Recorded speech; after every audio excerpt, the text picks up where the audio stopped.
The clashes are continuing. The General Council meeting has also now started.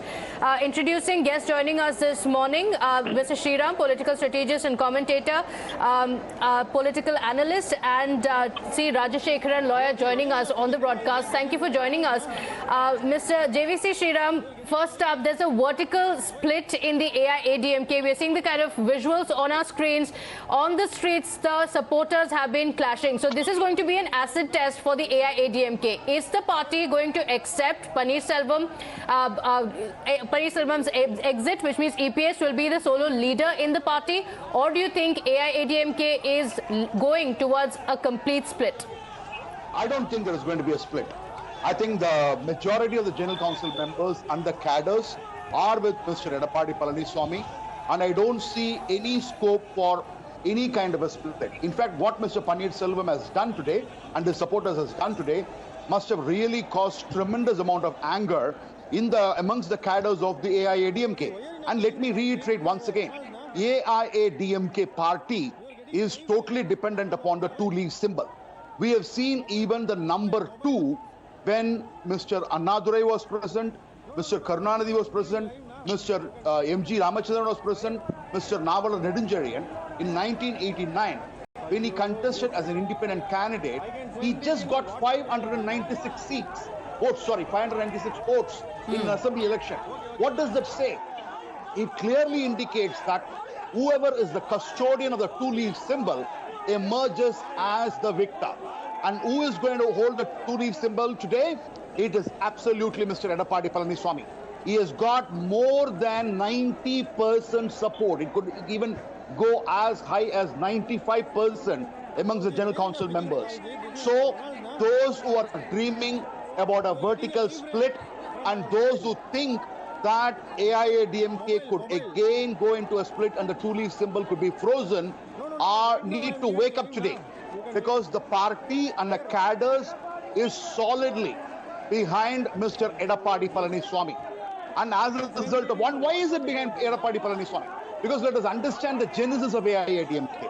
AIADMK was born under a single plank of being a party which opposes the evil force, what used to be called as TS Sakti, TMK and Karnanidhi. But Mr. Sreeram, that is not currently evident, as you are trying to point out. And Mr. Rajashekharan, if you can come in here, and legally speaking, the Supreme Court had permitted Team EPS to go ahead with the meeting following the law, and Team OPS argued that the conduct of the meeting is technically illegal and hence invalid. His lawyers also claimed that according to the bylaws, only the coordinator and the joint coordinators can convene this meeting, and now the Madras High Court allowing that meeting to happen.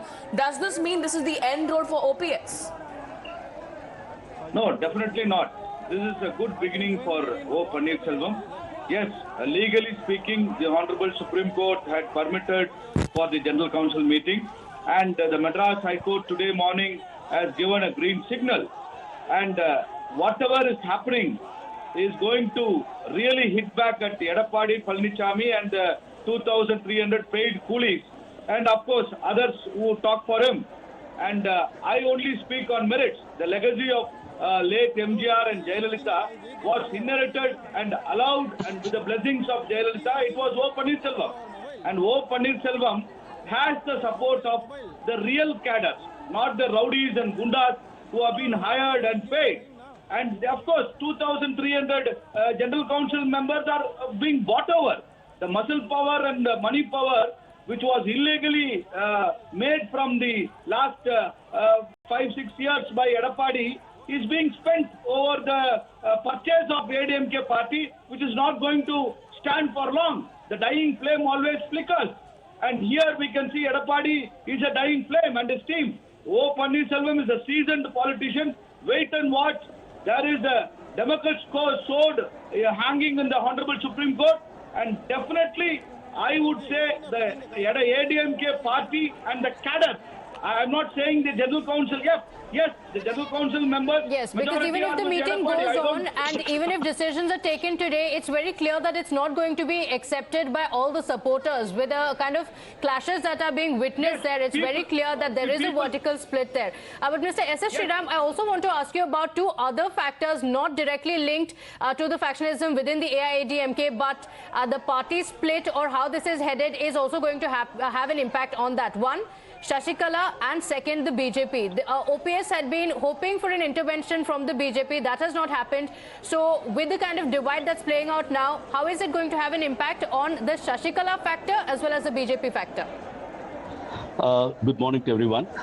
See, unfortunately, let us also first of all understand that as per the bylaws of the party founder, I mean, there's a hard reality that all of us try to probably oversee. The hard reality is the cadres have to elect their leader. And unfortunately, the current two leaders are also not elected by the cadres. It was more of an interim arrangement because these guys were in power. Now comes the real question of who holds the legacy of the party is definitely under question. And at the moment, I see not a real clarity to either one of them. There is a long way to go. Now, as you rightly said, this confusion will probably help the opposition in terms of the DMK and its allies who will obviously feel very secure. No matter now there are no elections in the near future, but still there is bound to be some sort of a joy by the opposition. And so will be Sasikala ji, who will be probably trying to score her vengeance to Edappadi Paneerselvam. And the proverb goes, the enemy's enemy become friend. So there is a good possibility of Sasikala joining hands with OPS as well to take on Mr. Edappadi Paneerselvam. BJP obviously has got nothing to lose today. They have their own agenda. They have their own policy ahead. They would like to concentrate on that. It is the inter-party dispute. But yes, there are other parties which will be very happy, and some of them will not be happy because they depend on either of the Dravidian parties, and those who depend on ADMK will be a little concerned today. All right, asking our guests to stay with us. Let me also now go across to Prapanch, who's joining us live and getting us those inside details. Because remember, we have two set of visuals on our screen. One from inside the AIADMK meet, where we are expecting the meeting to convene anytime now, Prapanch. And outside, both the factions are in clashes now. These are violent clashes that we are witnessing. What more are you picking up? No. Right now I am giving... Hello, why are you not picking the call? This is Ronald, no? Getting the live frame from mobile.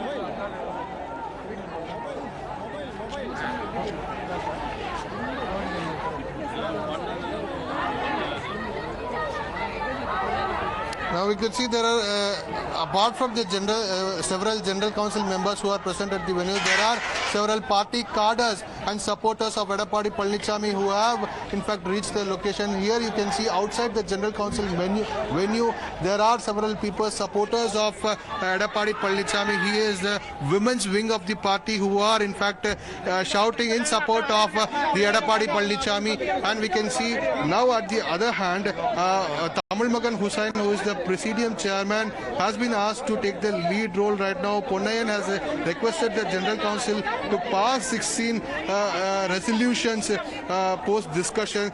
The Executive Council has unanimously passed the 16 resolution. Now, after Executive Council has passed the resolution, it will go to the General Council, because there are two councils simultaneously that are at the place, at the venue. One is the Executive Committee meeting and another is the General Council meeting. Now, the 16 resolutions have been passed at the Executive Council meeting, and now it is the General Council meeting that will in fact ratify the Executive Committee meeting's decision, and thereafter we will be understanding that in fact we could see Edappadi Palaniswami would be elected as the interim General Secretary of the party. And as the General Secretary, interim General Secretary, what kind of decisions he takes and what kind of route he takes for the future of the party and in fact for the OPS, because there is a clause in ADMK bylaws that General Secretary's decision is final. If at all someone challenges the General Secretary's orders in the court, they can be removed from the party membership. So those kind of bylaws are there in ADMK. Now we need to understand, after General Secretary, in fact Edappadi is elected as interim General Secretary of the party, what kind of decisions he will be taking. Now we need to understand, at this point in time, Paneerselvam still remains the treasurer of ADMK, and he has not come to the meeting venue, he has not come to the General Council venue. And last time when he had come on 23rd of June, the supporters of Edappadi Palaniswami had in fact insulted Paneerselvam's supporter and Paneerselvam. They shouted slogans against Paneerselvam, and in fact while Paneerselvam was leaving the venue, they had hurled the water bottles at his supporters. So that kind of insult he had to face last time around, and this time we could see that Paneerselvam has not come for the General Council meeting, though he remains the party treasurer. As a tradition, as a practice, usually treasurer has to in fact present a financial statement of the party during the General Council meeting. However, we could see that that doesn't happen today, and we will have to find out if, as an alternate arrangement, will someone be made to present the financial statement, or an interim treasurer is being elected to present the financial statement. What is the future of Paneerselvam at this moment is questionable. However, we need to understand, right now the 16 resolutions have been in fact passed at the Executive Council meeting, and now it is given to the General Council for ratification. Once the 16 resolutions are in fact ratified, thereon in fact we could see that Edappadi will be elected as the interim General Secretary of the party. Okay, all right. So that paves the way for EPS to be the solo leader, the single leadership that he wanted in the party, while it will be exit for OPS. But Prapanch, if you can show us around on what's happening there. You mentioned you were outside the AIADMK General Council meeting. A lot of supporters who have gathered there, police officials there at the spot as well. Take us through what's happening there, where you're at.